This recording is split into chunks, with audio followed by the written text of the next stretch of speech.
message va s'adresser premièrement à ceux qui veulent commencer quelque chose avec Dieu. Alléluia. Alléluia. Amen. Je dis ceux qui veulent commencer quelque chose avec Dieu.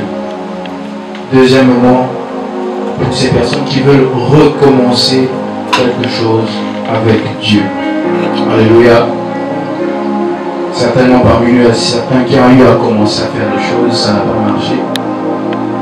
Entretenir, faire quelque chose, une activité, entretenir une relation quelconque, avoir un projet et ça n'a pas marché et tu veux recommencer avec Dieu, ce message est pour toi.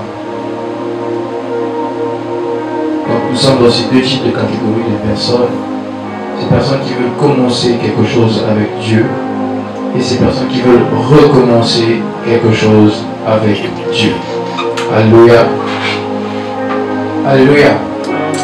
Alors, je suis très heureux de vous voir ici, en ce lieu. Vous savez, avec Dieu, nous avons appris une chose. C'est que le plus important, c'est la disposition des cœurs. Amen. Le plusieurs, je ne cesse de dire, et je redis encore ici, je bénis le Seigneur pour vos vies, pour toutes les personnes qui prennent de leur temps à travailler pour le Seigneur, à venir à l'église. Sachez un jour, je dis souvent à nos frères ici, Dieu il voit ce que tu fais et un jour il va te récompenser. Alléluia. Alléluia. Amen. Alléluia. Non, ne savez pas qu'un jour on aurait ce qu'on a ou qu'on aura ce qu'on veut avoir. On savait juste qu'on voulait servir Dieu. Et je vous rassure que le service de Dieu est la plus grande récompense. Alléluia. Quand tu sers Dieu, un de mes mentors m'a dit une phrase il y a je crois il y a 2 ans, il me répète ça souvent. Il me dit avec Dieu c'est 50-50. Il dit Dieu est un businessman. Il est un businessman pourquoi? Avec Dieu, si tu gères les affaires de Dieu, Dieu gère tes affaires. Alléluia. Est-ce que quelqu'un a compris? Amen. Je m'adresse à ces deux catégories. À ceux qui veulent commencer avec Dieu et ceux qui veulent recommencer avec Dieu. Je vous dis que Dieu est un businessman. Ça veut dire que lui, quand tu gères ses affaires, lui, il gère tes affaires. Alléluia. Ça veut dire que si tu commences, si dans ce que tu veux faire, tu commences par Dieu. Dieu aussi, quand tu vas commencer un projet, il va commencer par toi. Il ne va pas prendre ta voisine, il ne va pas prendre celui qui est à côté de toi, il va commencer par toi parce que tu lui as donné la priorité. Si Dieu est une priorité pour toi, tu seras aussi une priorité pour Dieu. Alléluia. C'est pour ça qu'il y a beaucoup qui sont jaloux. Tu commences à jalouser les autres parce que l'autre a que tu n'as pas. Mais tu ne te rends pas compte que l'autre a commencé à donner à Dieu la priorité. Et donc quand Dieu a un projet, quand tu veux bénir quelqu'un, il commence par les personnes qui lui ont donné à lui la priorité. Alléluia. Amen. C'est pour ça qu'à l'église, il ne faut pas envier. Il ne faut pas envier les autres. Parce que tu ne sais pas qu'est-ce que ta soeur ou ton frère il fait dans le secret. Et les gens qu'on critique, mais on ne sait pas ce qu'ils font. Comment le matin ils se lèvent. Comment ces personnes prennent le temps pour prier. Comment ces personnes prennent le temps pour adorer. Comment ces personnes viennent à l'église. Et des fois on ne les voit pas, elles viennent balayer l'église, ça tu ne sais pas. Et des fois elle vient, elle arrange quelque chose, elle nettoie, elle va derrière, elle fait quelque chose, mais les gens ne savent pas. Elle donne à Dieu sa priorité. Et lorsqu'une bénédiction vient, c'est parmi les premières personnes à être bénies. Alors, toi qui n'as pas commencé encore à servir Dieu, je t'en prie, sers Dieu. Alléluia. Alors ce soir, nous allons parler d'un thème qui est très intéressant. Nous avons eu à beaucoup réfléchir sur ça. Et le Seigneur nous a donné cette pensée. Le thème de ce soir, comme vous le connaissez, c'est « Positionne-moi ». Sinon, repositionne-moi. Ça va dans les deux sens. Positionne-moi pour les personnes qui veulent commencer quelque chose avec Dieu et repositionne-moi pour les personnes qui veulent recommencer quelque chose avec Dieu. Alléluia. Alors nous sommes dans Ésaïe chapitre 43 à partir du verset 18 à 19. Est-ce qu'on peut honorer la parole de Dieu? Ésaïe chapitre 43 verset 18 à 19. Ésaïe chapitre 43, versets 18 à 19.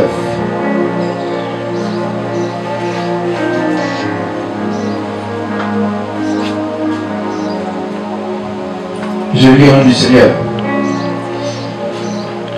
Je vais lire la version 8 secondes. Ne pensez plus aux événements passés et ne considérez plus ce qui est ancien. Voici, verset 19, voici, je vais faire une chose nouvelle sur le point d'arriver. Ne la connaîtrez-vous pas?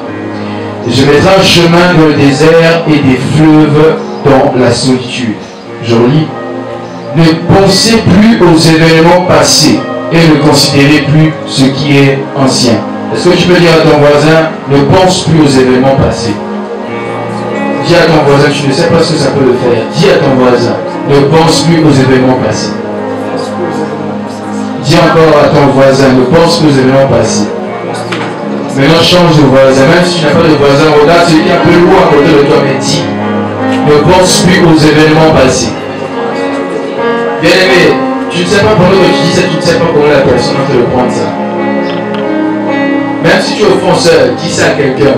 Ne pense plus aux événements passés, change de personne. Alléluia. Frère, quand tu n'as pas dit, dis ça à quelqu'un. Ne pense plus aux événements passés. Alléluia. Voici, je vais faire une chose nouvelle, sur le point d'arriver. Ne la connaîtrez-vous pas? Je mettrai un chemin dans le désert. Je mettrai un chemin dans le désert et des fleuves dans la solitude. Nous sommes dans Hébreux 11, verset 6. Je vous en prie, Hébreux 11, verset 6. Hébreux 11, verset 6. Hébreux de Nouveau Testament. Colossiens, Philippiens, Thessaloniciens, Timothée, Tite, Philémon. Ah, je sais ça comme ça. Après, bam. Hébreux. Ah, c'est ça, non? C'est 1, 2 Timothée. Après Tite, Philémon. Non, moi je dis que c'était directement 1, 2 Timothée. Après, dès que vous êtes 2 Timothée, vous allez commencer encore à télétrouver.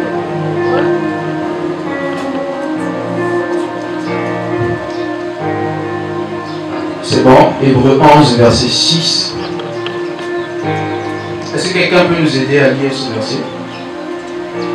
Hébreux 11, verset 6. Hébreux 11, verset 6. Les frères de la com, vous-même, vous pouvez pas lire. Hébreux 11, verset 6. Oui, donnez un micro à la sœur. Hébreux 11, verset 6. Oui. Or, sans la foi, il est impossible. Verset 6. C'est ça le verset 6? Ok. Ah oui, ok.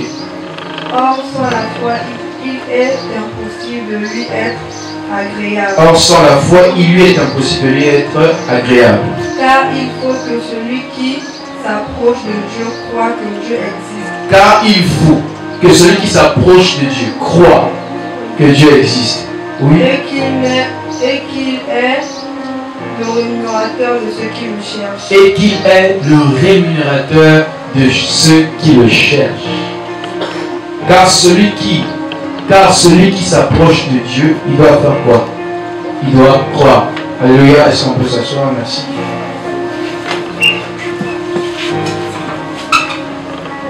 Or, sans la foi, il est impossible de lui être agréable.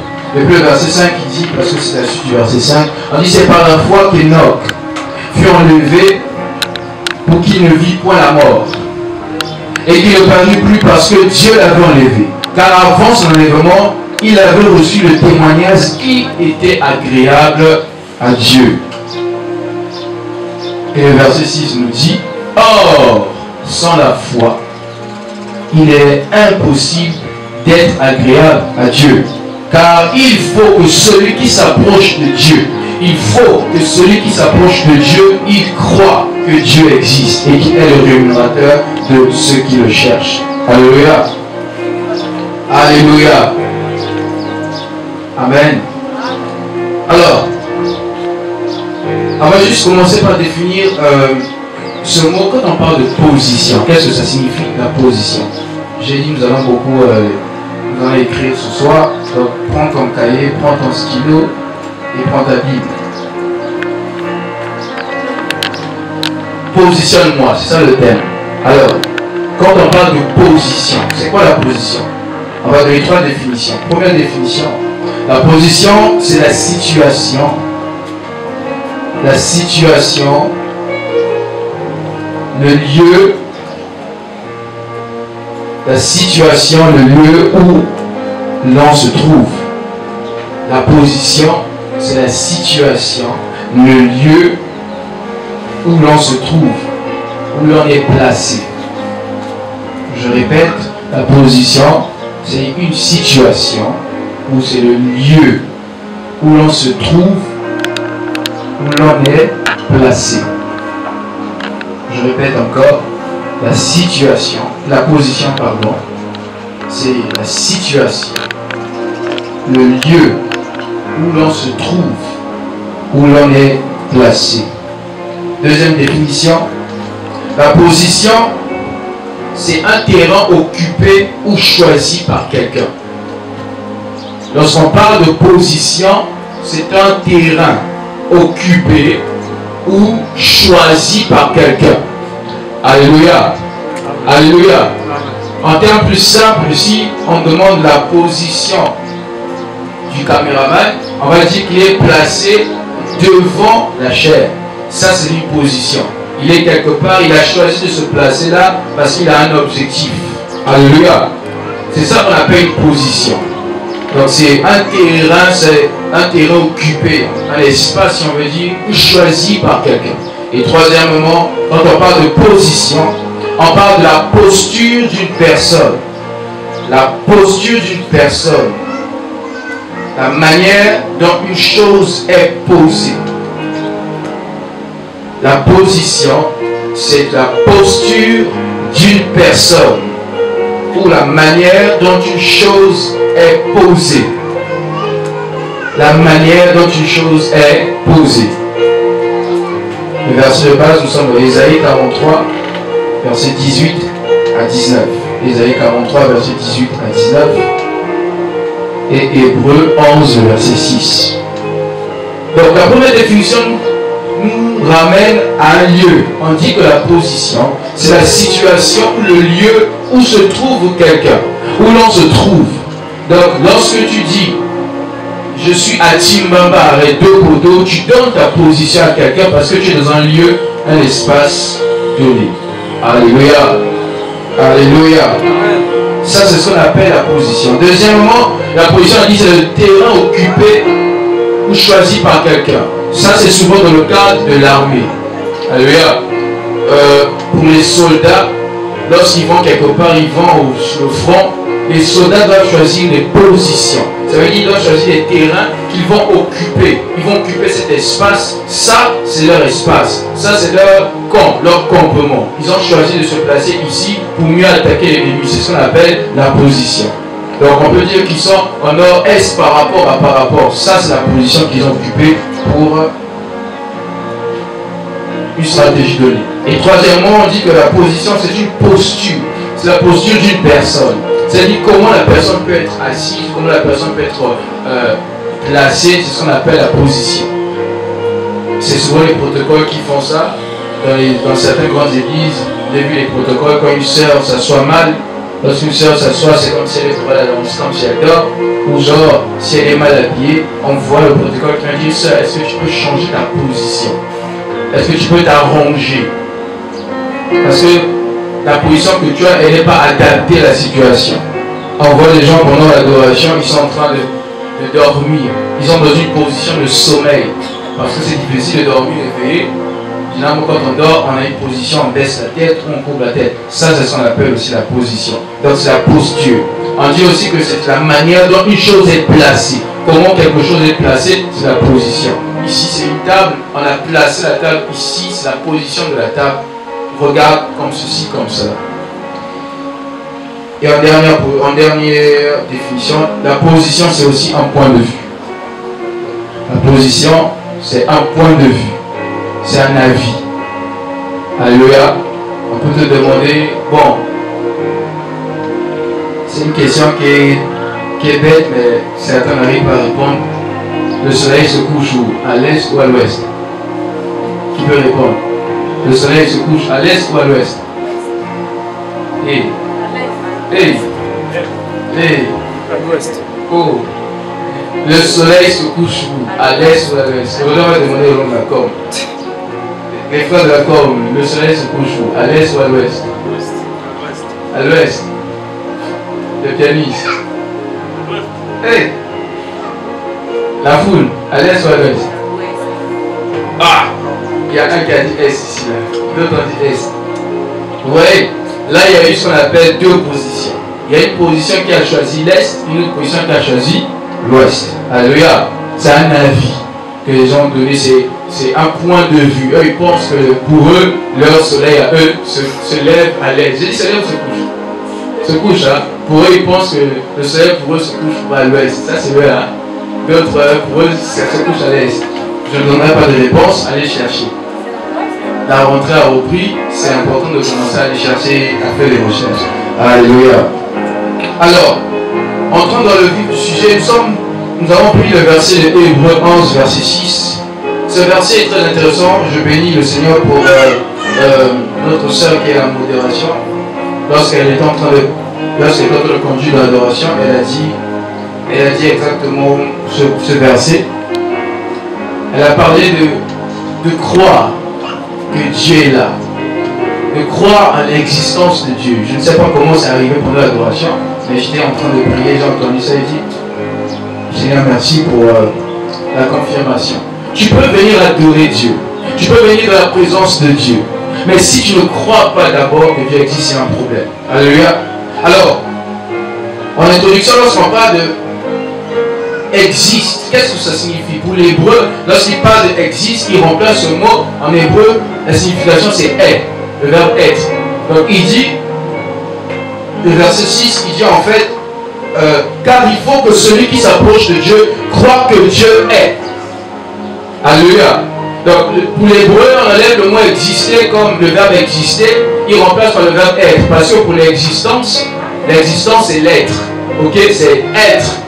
Donc pour lui, il dit que quand celui qui s'approche de Dieu, il doit croire que Dieu est.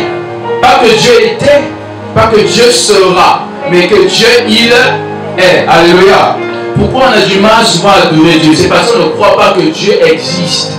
On ne croit pas que Dieu est ici, en ce lieu. Voilà pourquoi on peut se permettre de ne pas parler, de ne pas adorer, alors que les chantres, les pianistes, les instrumentistes, ou le modérateur, la modératrice prend son souffle, nous dit bien aimé, et les gens nous voient adorant Dieu, toi tu as les bras croisés, tu préfères, tu es là, tu rêves, je ne sais pas à quoi tu penses, parce que tu ne crois pas que Dieu est ici. Lorsque tu sais que Dieu, qui est le roi des rois, est ici, tu ne peux pas te comporter n'importe comment. Alléluia. Alléluia. Amen. Pourquoi? Parce que ce que nous faisons, il y a des fois nous sommes un peu hypocrites, hein? Excusez-moi de donner ce terme. Pourquoi? Parce que s'il y a seulement, même seulement un député, un seul député, s'il y a seulement le ministre qui vient ici en ces lieux, chacun de nous va commencer à prendre cause. Les sœurs, les gens qui parlent, ils ne vont plus le faire. Les positions que chacun de nous a souvent, on ne va plus les avoir, parce qu'on sait qu'il y a une autorité qui est là. Surtout si elle est assise. Si seulement le Premier ministre vient ici en ce lieu, chacun de nous va s'asseoir normalement. Pourquoi? Parce qu'on sait qu'il y a une autorité qui est ici. Mais c'est ce que l'Hébreu nous dit. L'Hébreu ne nous dit pas de croire que le Dieu que nous prions, on le voit. Il dit il faut croire qu'il existe d'abord. Il faut croire dans ta tête, dans ton imagination, dans ton esprit. Tu dois amener cette existence-là possible ici. Et quand tu commences à voir qu'un Dieu invisible est visible ici, tu sais qu'il est là, même si tu ne le vois pas, tu le sens, tu le perçois, ta façon d'adorer va changer parce que tu sais qu'il est au-dessus du président, qu'il est au-dessus du ministre. Alléluia. Alléluia. Donc ici, on nous fait comprendre quelque chose d'important. J'aime bien le verset 1 de Hébreux 11. Avec la version parole vivante, il dit, et qu'est-ce que la foi? C'est une ferme confiance dans la réalisation de ce qu'on espère. C'est une manière de le posséder déjà par avance. Croire, on va aller diffuser, il dit croire, c'est être absolument certain de la réalité de ce qu'on ne voit pas. on a déjà parlé de ça ici avec les jeunes. Croire, c'est être absolument certain de la réalité de ce qu'on ne voit pas. Croire, c'est être absolument certain. Pas un peu, hein? Absolument certain de la réalité de ce qu'on ne voit pas. Alléluia. Et pour il rappelle, il fait comprendre. Alors, il dit sur la foi, puisque la foi on dit c'est croire absolument. Il faut être absolument certain de la réalité de ce qu'on ne voit pas. Il dit, or, sans cette foi-là, il ne saurait être question de lui être agréable. Il dit, si quelqu'un s'approche de Dieu pour entrer en communion avec lui, c'est une nouvelle version. Il dit, si quelqu'un s'approche de Dieu pour entrer en communion avec lui, il faut bien qu'il croie d'abord à son existence. Il faut bien qu'il croie d'abord à son existence et qu'il ait la conviction que Dieu récompense ceux qui le cherchent de tout leur cœur. Moi j'aime cette version. 8 secondes, il ne rentre pas en profondeur. Il dit, si quelqu'un s'approche de Dieu pour entrer en communion avec lui, ça veut dire que si quelqu'un s'approche de Dieu, c'est-à-dire quand tu viens à l'église ici, on suppose que tu t'es approché de Dieu. On suppose, approché. Peut-être que tu n'es pas totalement entré, mais que tu es quand même venu de la présence de Dieu. Alléluia. Alléluia. Et il dit, il faut bien qu'il croie d'abord. Je pose la question, est-ce que tu crois en Dieu?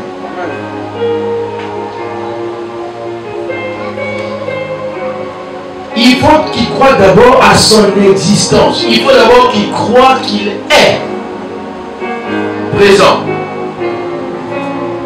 Et qu'il ait la conviction que Dieu récompense ceux qui le cherchent de tout leur cœur. Alléluia. Alléluia. Alors ici, qu'est-ce que ça signifie? Le rémunérateur. D'autres versions disent et qu'il est le rémunérateur. Le rémunérateur, selon le sens hébraïque, qui dit le rémunérateur ici, c'est celui qui paye le salaire. Celui qui récompense. Un rémunérateur, selon le contexte ici, il dit c'est celui qui paye le salaire. Celui qui récompense. Celui qui, on va dire, encourage par quelque chose, par un geste. Et ici, on dit, celui qui le cherche, quand on dit le rémunérateur de ceux qui le cherchent, le sens ici, ce n'est pas chercher simplement. Le sens ici, c'est de faire des investigations profondes, de faire des recherches. Parce que chercher et rechercher, c'est différent. Alléluia. Donc ici, chercher, il dit de ceux qui le cherchent, il parle de ceux qui l'invoquent. Ceux qui le scrutent, ceux qui l'implorent, ceux qui prennent le temps de chercher. Alléluia.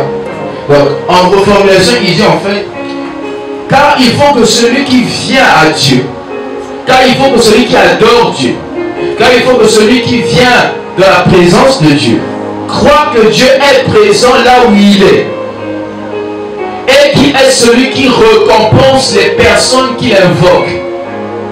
Alléluia. Alléluia. Amen. Alors revenons dans le texte d'Ésaïe 43, le verset 18 à 19. C'est le verset qui va nous permettre d'entrer dans le développement de notre texte, de notre thème, j'allais dire. Ésaïe 43, le verset 18 à 19, dans la version Summer, il dit, nouvelle française, comment il dit, ne pensez plus au passé. Ne vous préoccupez plus de ce qui est derrière vous. Il dit, ne considérez plus ce qui est ancien. Ici, parmi nous, il y a des gens qui pensent encore au passé. Quand on m'avait fait ça. Quand j'avais ça.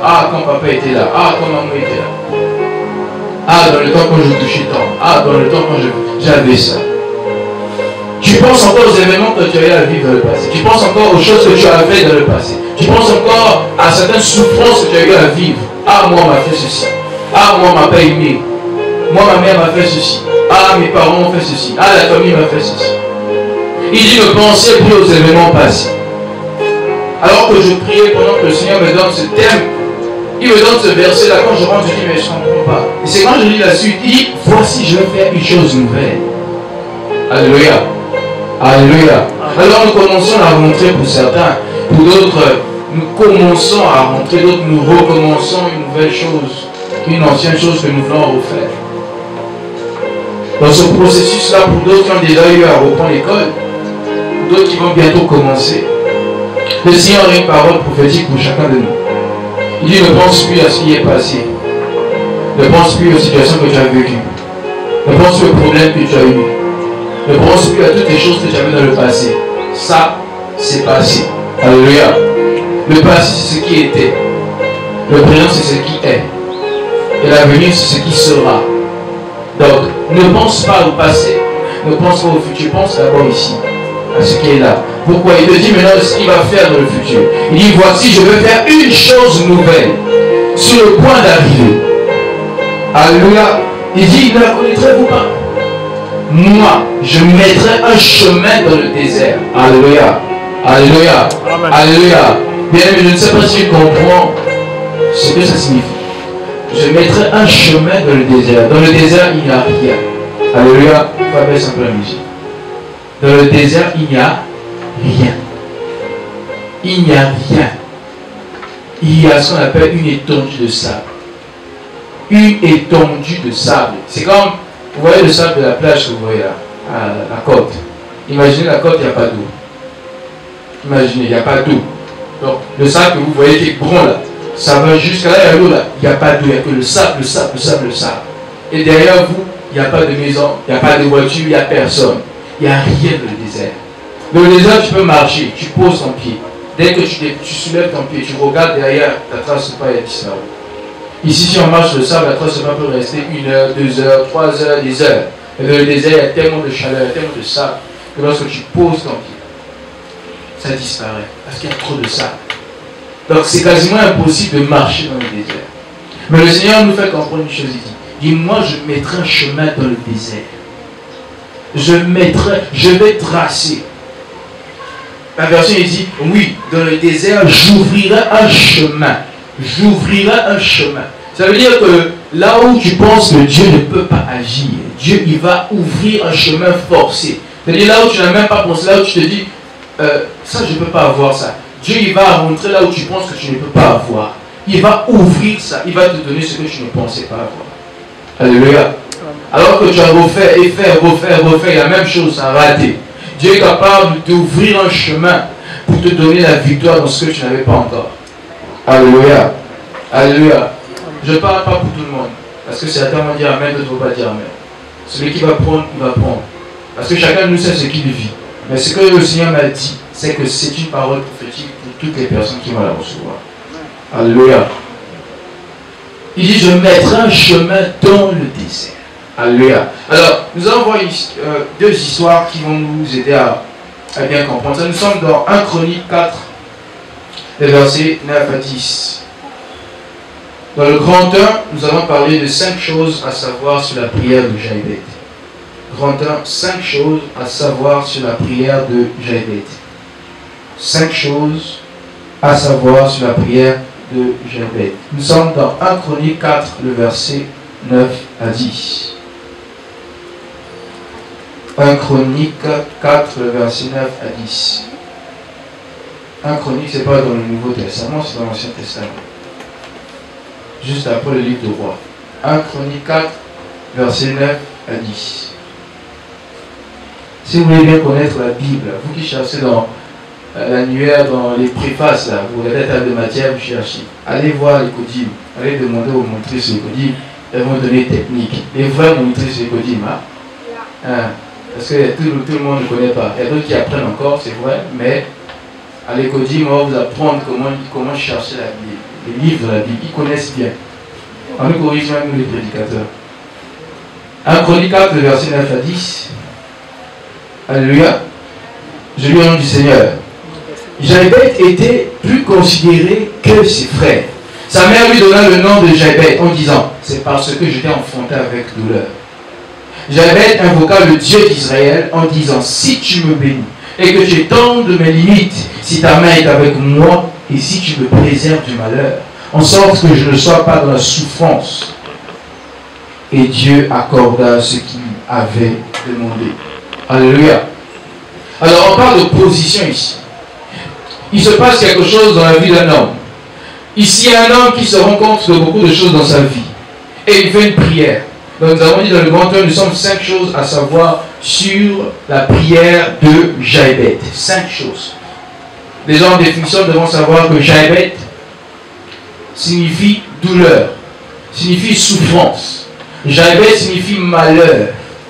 Jaïbeth signifie tout ce qui est négatif. Alléluia. Alléluia. Il y a des gens qui ont des noms, quand tu entends le nom, c'est déjà un nom qui donne la souffrance. Alléluia. On a eu des amis à l'école qui avaient des noms, quand tu entends, tu dis, oh, c'est un nom, c'est comme si c'est compliqué. Quelqu'un qui s'appelle Libabé. Libabé Martin. Je dis, oh, Libabé Martin, c'est-à-dire, Libabé, ça c'est son nom. Il y a des noms qui ont, ça dit, des noms qui sont bizarres. Tu en as un qui s'appelle Bitumba. Ah, Bitumba, ça c'est son nom. Il y a des noms qui sont déjà attachés à certaines situations de la vie, sinon à certaines positions. Donc la situation de Jaébet, la position de Jaébet, c'était déjà une position de malheur. Alors qu'il n'avait même pas commencé sa vie, alors qu'il venait de naître, sa vie avait déjà une directive, sa vie avait déjà une position. Alléluia. Il y a des gens quand ils sont nés, c'est comme si le malheur va les suivre.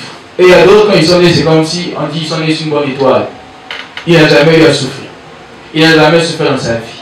Il n'a jamais eu à marcher, à emprunter les bus. Lui, on le déposait toujours en taxi ou bien en voiture personnelle. Il avait la roue de poche, 500 000 par an. Et les gens qui sont nés sur une bonne étoile.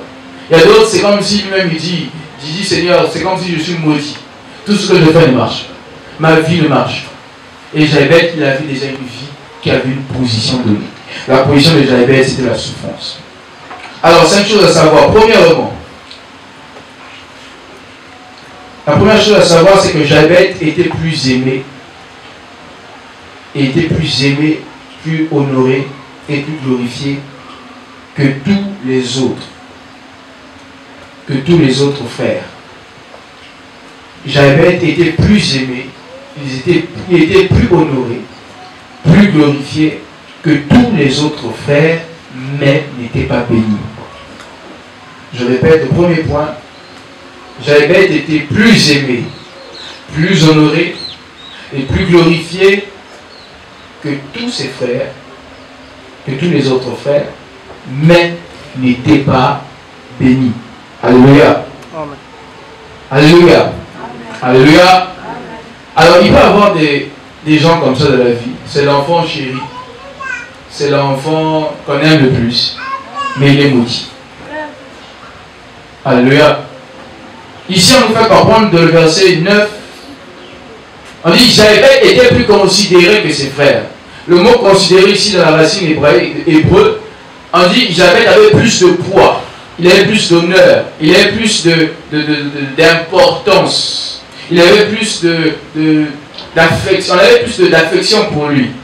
Mais on nous dit que ça, pourquoi, malgré qu'il était plus aimé que ses frères, sa mère lui donna le nom de Jaébet en disant j'étais enfanté avec douleur. Donc certainement c'est parce que Jaébet était enfanté avec douleur, parce que sa mère a tellement souffert qu'elle lui a donné ce nom. Voilà pourquoi je dis à des mères ici, des futures mères, donnez les bons noms aux enfants. Parce que le nom que tu donnes à un enfant peut affecter toute sa vie. Alléluia.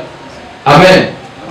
Donc premièrement, il était plus honoré que ses frères, mais il n'était pas béni. Il n'était pas béni. Deuxième chose à savoir, il savait que son nom était rattaché à une malédiction. Alléluia. Il savait que son nom était rattaché à une malédiction. La malédiction de son nom, c'est que sa mère l'enfantait avec douleur. Et c'est ça que a été sa malédiction. D'autres versions disent j'ai trop souffert pour t'avoir. Voilà pourquoi je donne le nom de Jaébet, fils de ma souffrance, fils de ma douleur. C'est ça que ça signifie Jaébet. Je pose la question ici, est-ce que tu connais la signification de ton nom? Demande à ton voisin, demande à ta voisine, est-ce que tu connais la signification de ton nom? Ça va, demande à ton voisin, est-ce que tu connais la signification? Même si le voisin te montre, il y a une voisine derrière toi là. Il faut te demander, est-ce que tu connais la signification de ton nom? Chez nous au Congo, je pense que c'est plus chez West Africa, hein. Eux les noms, généralement quand on donne un nom, c'est attaché à quelque chose. Oui, j'ai remarqué que eux les noms, ils connaissent cette définition de leur nom. Généralement, parce que quand on donne un nom, c'est généralement attaché à la situation à laquelle tu es venu au monde, souvent. Ou d'autres, c'est lorsqu'on voit que peut-être à ta naissance, on voit que tu es beaucoup attaché, exemple, à un grand-père, à quelqu'un, un donne le nom du grand-père qui était là, ou si tu lui ressembles beaucoup. Mais est-ce que tu connais la signification de ton nom? Pas d'abord de ton prénom, mais de ton nom. Et après de ton prénom. Parce qu'aujourd'hui, il y a des prénoms aussi qu'on donne. J'ai un ami qui m'a dit, lui, il va donner ses noms, des noms congolais à ses enfants. Il dit les François, les Jacques, ça c'est non. Ça c'est pas les bons noms, il faut donner les noms congolais. Je ne vais pas citer les noms là, mais les noms qui sont vraiment congolais. Alléluia. Et les prénoms surtout, parce qu'ici, si on voit les prénoms, Edison, Emmanuel, les prénoms qu'on a volés chez Dieu. Hein? Hugues, on dirait un français. Ça n'a pas de sens. C'est marraine, donc marraine.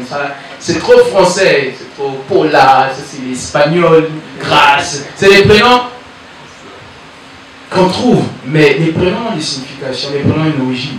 Et Jabez savait que son nom était rattaché à une malédiction. À quoi est rattaché ton nom? Est-ce que ton nom est attaché à une position quelconque de ta vie? Est-ce qu'à cause de ce nom, tu ne te rends pas compte que ta vie ne réussit pas? Est-ce que si ta vie ne réussit pas, ce n'est pas à cause du nom qu'on t'a donné? Parce qu'il y a aussi les surnoms qu'on donne aux gens.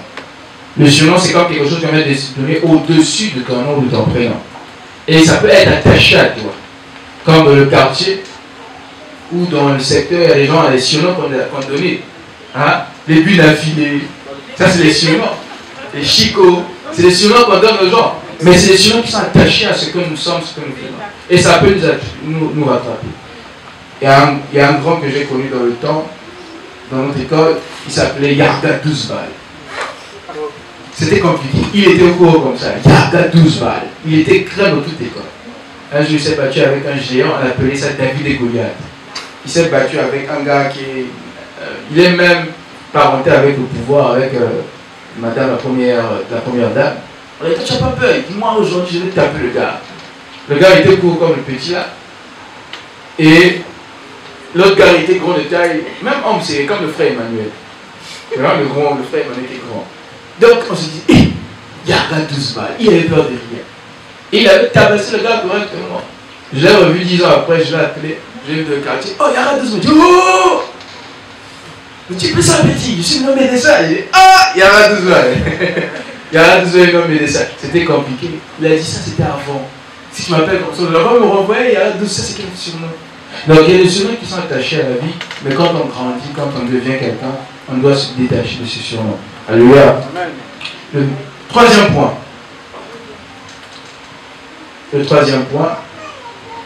Il croyait que Dieu était tout puissant. Pardon, non, il invoqua Dieu, pardon. Le troisième point, c'est qu'il invoqua Dieu car il savait que Dieu existe. Alléluia. Le troisième point dit qu'il invoqua Dieu car il savait que Dieu existe. Regardez le verset 10. Jabez invoqua le Dieu d'Israël. Alléluia. Jabez invoqua le Dieu d'Israël. Hébreux 11 nous a dit que celui qui doit s'approcher de Dieu, il doit croire que Dieu existe et qu'il le remettra de ceux qui l'invoquent, de ceux qui le cherchent. Donc Jabez, en invoquant Dieu, il ne peut pas invoquer quelqu'un qui ne connaît pas. Il peut invoquer quelqu'un qui ne croit pas que cette personne existe. Sinon on va dire que tu invoques des esprits de nos ancêtres, comme on dit. Il savait qu'il y avait un Dieu qui existait, qui pouvait changer sa position, et il a invoqué ce Dieu. Alléluia. Il ne s'est pas mis à pleurer sur la montée, à être plaintif, comme quelqu'un me dit souvent. Il ne faut pas être plaintif, il ne faut pas pleurer, il faut parler. Alléluia. Amen. Jamais il s'est pas mis à pleurer, oh moi, non. Il y a des gens qui se plaignent, on se plaint trop, on pleure trop et on ne prie pas. On dit culte de prière, culte d'intercession, on va venir prier pour nos problèmes. Au moment où on dit, bien aimé, lève ta voix, prie pour ta situation, que Dieu étende sa main. Ah, Seigneur, tu vois, Seigneur, regarde. Après on dit, Amen. Tu n'as jamais dit le problème à Dieu. Tu as seulement pleuré.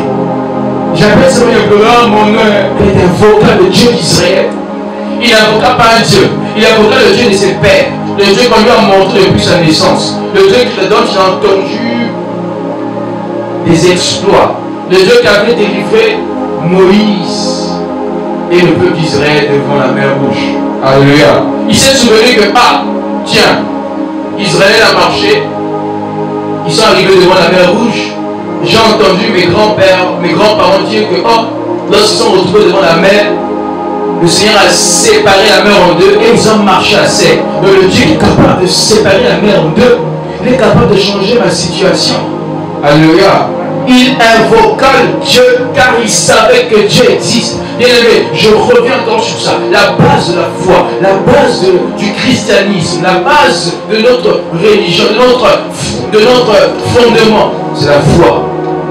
Si je ne crois pas d'abord, je ne peux pas servir Dieu. Si je ne crois pas d'abord, je ne peux pas t'agenouiller. Parce que pour t'agenouiller, c'est pas trop bizarre. Le païen va rentrer, va dire, mais tu ne vas agenouiller à personne. Tu ne vas agenouiller devant qui? Devant quoi? Tu ne vois rien, tu n'entends personne. Mais tu te mets à genoux. Pourquoi? Parce que dans ton esprit, tu as conscience qu'il y a un Dieu qui est ici. Comme Dieu est grand et il est assis sur son trône, moi je ne peux pas m'asseoir. Parce qu'on a dit ton mari. Donc je dois me prosterner. Je dois me prosterner devant Dieu. Parce que devant les grandes autorités, on ne se lève pas comme ça. Quand on vient dans le temps, lorsqu'on vient devant les rois, on se prosterne, on dit oh roi. Même si tu baisses même la tête, tout le corps, mais tu dois te prosterner. Combien de fois tu viens à l'église et tu te prosternes jamais? Et il y a des gens qui sont dans cette église, tu t'es jamais prosterné. Pas une seule fois, jamais. Pourquoi? Parce que le dimanche, tu as sapé. Tu as dit, j'ai porté mes habits. Ça, c'est les habits de fête. Un jour, on va revenir sur ça. Bien aimé, quand on vient à l'église, il y a ce qu'on appelle des habits de louange. Alléluia. Les habits de louange sont les habits qui te permettent de pouvoir louer Dieu correctement. De pouvoir adorer Dieu correctement. Les chants, vous savez ça? Les habits de louange, c'est les habits où tu peux lever les mains, baisser les mains, tu peux écarter. Ça, c'est les habits de louange. Tu peux lever les mains, on ne va rien voir, il n'y aura rien qui sera scandaleux. Tu peux te baisser ta genou, il n'y aura rien. Mais si on dit une soeur, si je prends seulement une soeur, la peine là, il vient devant. Commence à faire des exercices de louange ici. Vous-même, vous savirez les dégâts. Donc quand je te lève, je te dis que ce que je porte, est-ce que ce que je porte, c'est les habits où je peux venir louer Dieu correctement? Même les frères. On adore les frères qui s'habillent collants, pantalon serré. Serré, collant. C'est compliqué. C'est compliqué. Les frères serrés, tu vois, on a eu la main, ses petits pieds, mais ils portent encore une slim. Est-ce que c'est un habit de louange? Parce qu'on se dit, on va venir devant le peuple de Dieu. Des gens, vous venez devant le peuple de Dieu, tu portes l'habit, la chemise ici, et mon la chemise est sortie. Et tu as vu ça où? À la télé. Est-ce que c'est un habit de louange? Comment tu vas venir invoquer Dieu si tu distrais les gens? Comment? On dit des habits qu'il faut porter. Vous venez vous porter les bras tracés, tu lèves les mains comme ça, c'est les dégâts. Des habits de louange. Ici, Jabez a dit non, je dois invoquer Dieu. Je dois invoquer Dieu. Bien évidemment, quand on invoque Dieu, il y a une posture. Il y a une position qu'on prend. Quelle est la position que tu prends quand tu demandes de prier? On dit qu'il invoqua Dieu car il savait que Dieu existait. Quatrième point à savoir, quatrième chose à savoir sur la prière de Jabez. Il croyait que Dieu était tout puissant. Il croyait que Dieu était El Shaddai. Il croyait que Dieu était tout puissant et pouvait le repositionner dans sa destinée. Il croyait que Dieu était tout puissant et pouvait le repositionner dans sa destinée. Je répète, il croyait que Dieu était tout puissant et pouvait le repositionner dans sa destinée. Alors pourquoi je dis repositionner? Parce qu'il avait déjà une position. La position de Jabez, c'était le malheur. La position de Jabez, c'était la souffrance. La position de Jabez, c'était le chaos. Regardez le verset 4. Il dit, si tu me bénis, alléluia, est-ce qu'on peut suivre? Si tu me bénis, amen. Il dit, si tu me bénis. Ça veut dire qu'il savait que je ne suis pas béni. Alléluia. Quelqu'un qui est béni va encore dire, Seigneur, si tu me bénis. Alléluia. Il savait que dans le domaine de sa vie, il y avait quelque chose qui n'allait pas. Il dit au Seigneur, Seigneur, si tu me bénis. Ma version nouvelle française, comment dit? Et elle prononça cette prière. Dieu d'Israël, accorde-moi ta bénédiction. Accorde-moi ta bénédiction. Bien aimé, il y a des positions de la vie qui sont importantes. Quand tu viens à l'église, prends une bonne position. Là où tu t'assois, tu peux recevoir la gloire de Dieu. Vous savez, il y a des endroits où, quand tu t'assois, la place là où tu es assise là, tu sens pas la présence de Dieu. Alléluia. Moi je suis assis, je suis arrivé un jour dans un endroit, le Seigneur était là, mais j'étais tellement au fond. Vous savez, quand tu es au fond, tu vois pas le prédicateur. Et c'est bizarre, personne n'a envie de voir la personne qui lui parle. Et je sentais que je n'étais pas connecté. J'ai envie de me lever, de rester au cul tout debout parce que je voulais être connecté avec le Seigneur. Toi, tu viens à l'église, tu t'assois n'importe où. Et les gens, moi je me digitais les protocoles. Si tu me fais asseoir là où je sens que je veux pas être connecté, je dis non maman, est-ce que je peux m'asseoir là? Parce que ici, je sens que je ne pourrais pas. Ici, je sens que le frère là, si je m'assois, il va me faire parler. Oui, je vais rigoler. Quand je viens à l'église, je m'assois.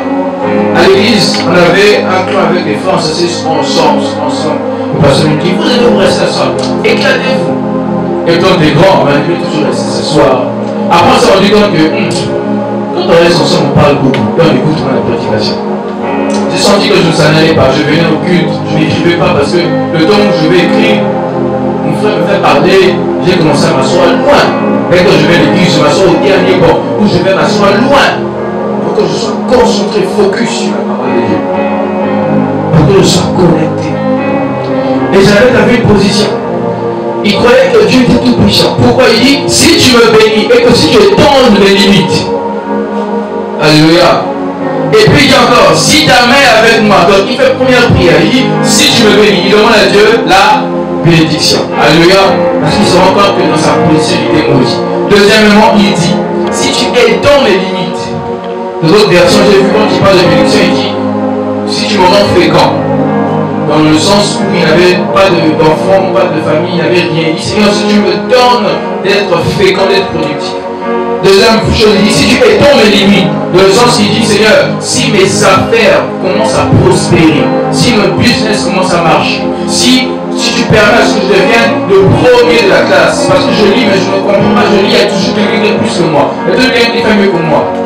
Si tu permets à ce que je devienne premier de la classe, si tu permets à ce que je devienne le meilleur numéro 1 de mon entreprise, si tu permets à ce que je devienne la personne source, la personne ressource, il y a des gens dans l'entreprise, il n'est pas du domaine, mais quand tu as un problème, c'est lui qu'on vient chercher. Il y a des informaticiens, lui c'est juste le secrétaire, mais lorsqu'il y a un problème informatique, on vient le chercher pour venir arranger un problème informatique. Alléluia, c'est les gens qui sont bénis. Lorsqu'il n'est pas là, il y a un chaos. Il y a des gens qui sont indispensables. Il y a des gens qui sont, on va dire, peut-être pas indispensables, mais des personnes qui sont très importantes dans la vie. Alléluia. Est-ce que tu es une personne importante? Est-ce que tu penses que pour cette église, tu es une personne importante? Pas dans le mauvais sens du terme. Je parle d'importance, ça veut dire que ce que tu fais, ça contribue à l'œuvre de Dieu. Alléluia. On doit arriver à ce niveau où on sent que ce que tu fais, on sait qu'il y a tel frère qui fait ceci.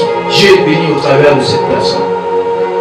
On a senti que lorsque telle soeur prend le micro, il y a quelque chose de particulier qu'elle dégage.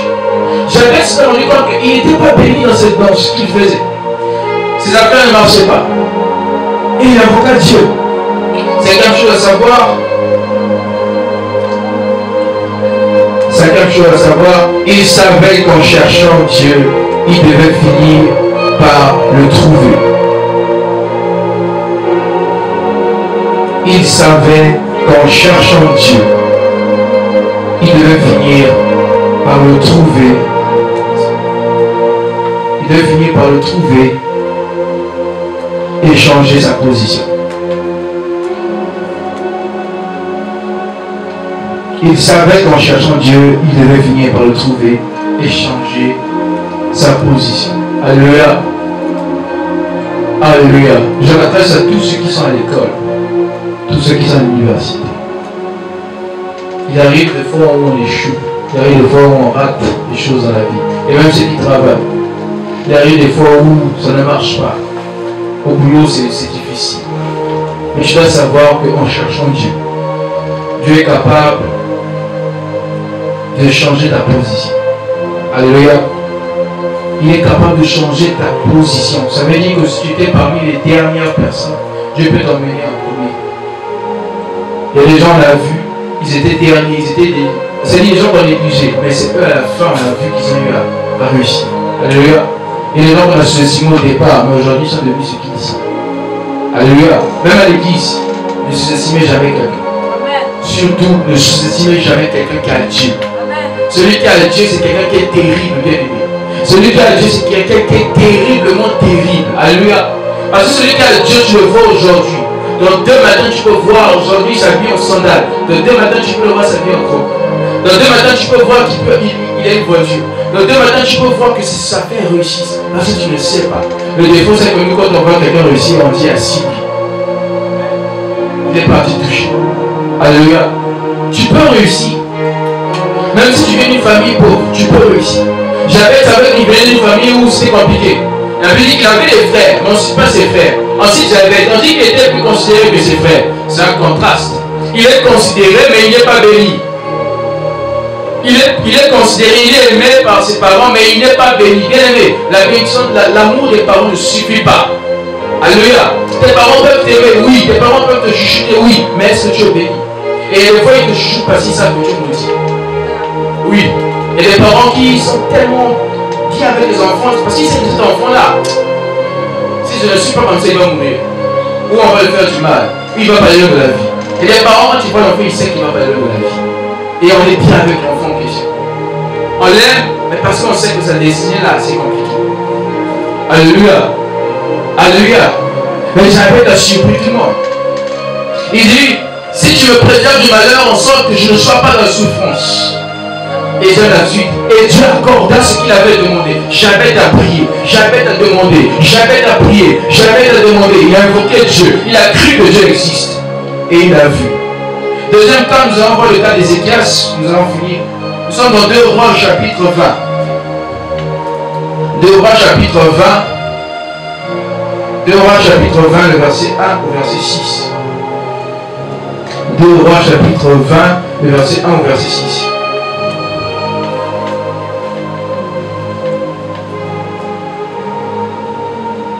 Deux Rois chapitre 20, le verset 1 au verset 6. Je lis au nom du Seigneur. On dit en ce temps-là, Ézéchias fut malade à mort. Le prophète Ésaïe, fils d'Amoz, vient auprès de lui et lui dit, ainsi parle l'Éternel, donne tes ordres à ta maison, car tu vas mourir et tu ne vivras plus. Le verset 2, Ézéchias tourna son visage contre le mur et fit cette prière à l'Éternel. Écoutez la prière d'Ézéchias.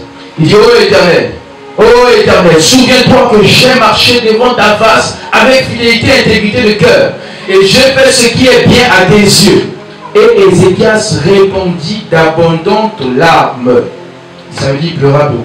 Verset 4. Ésaïe qui était sorti, le prophète d'Ésaïe, alors qu'il sortait, il n'est même pas encore arrivé dans la cour du milieu du palais, lorsque la parole de l'Éternel lui fit adresser en ces mots. Retourne et dis à Ézéchias, chef de mon peuple, ainsi parle l'Éternel, le Dieu de David, ton père. J'ai entendu ta prière. J'ai vu des larmes. Voici, je te guérirai. Le 3e jour, tu monteras à la maison de l'Éternel. Regardez le verset 6. J'ajouterai à tes jours 15 années. Alléluia. Alléluia. Alors, Jaïbet a invoqué Dieu.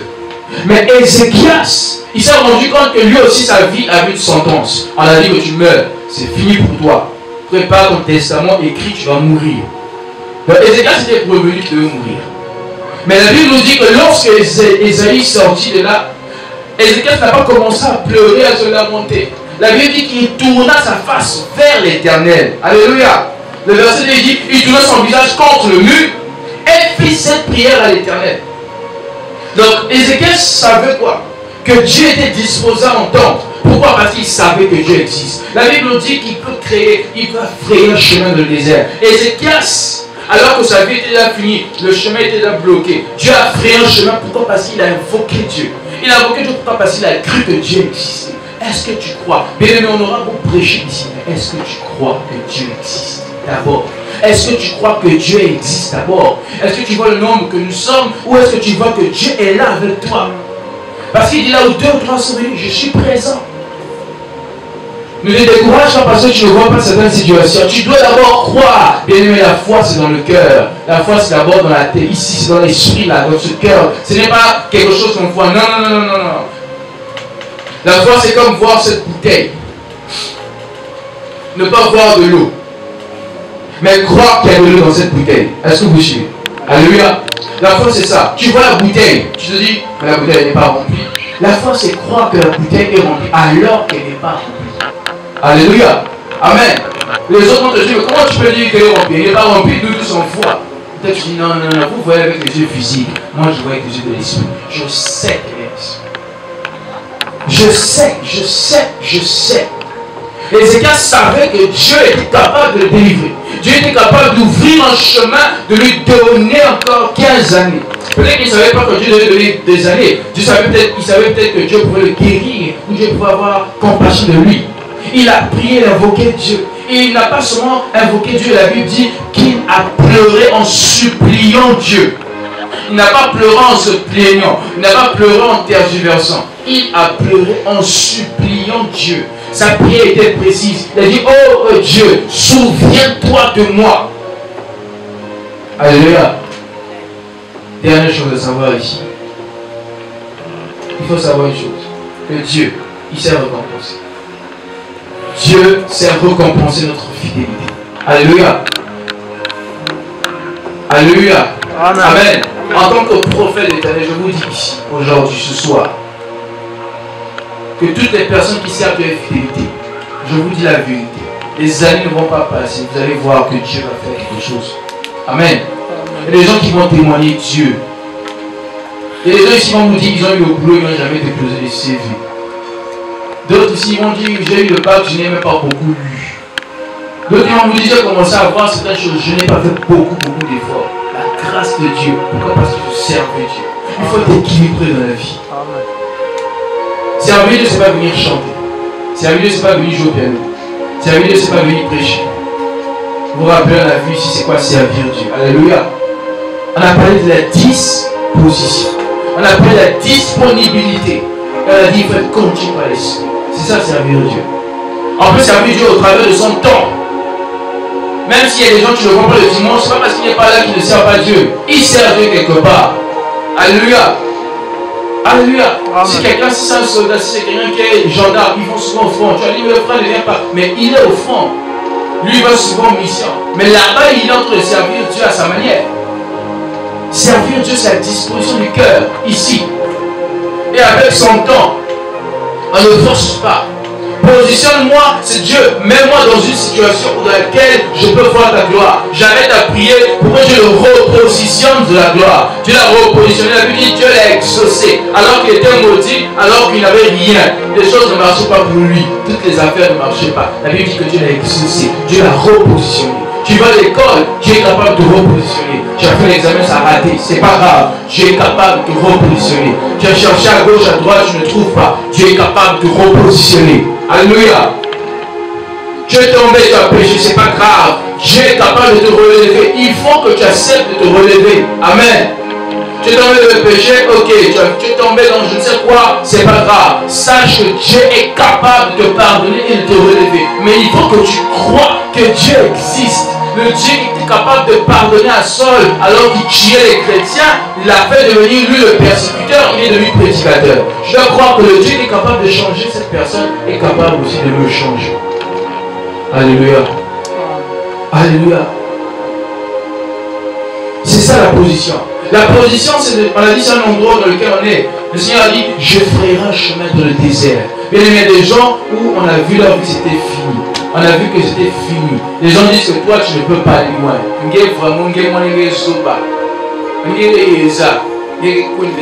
C'est pas grave. Non, toi, moi, c'est pas grave. C'est pas grave. Un jour, cet enfant va devenir le Joseph de sa famille. Un jour, cet enfant va devenir le David qui va vaincre Goliath. Alléluia.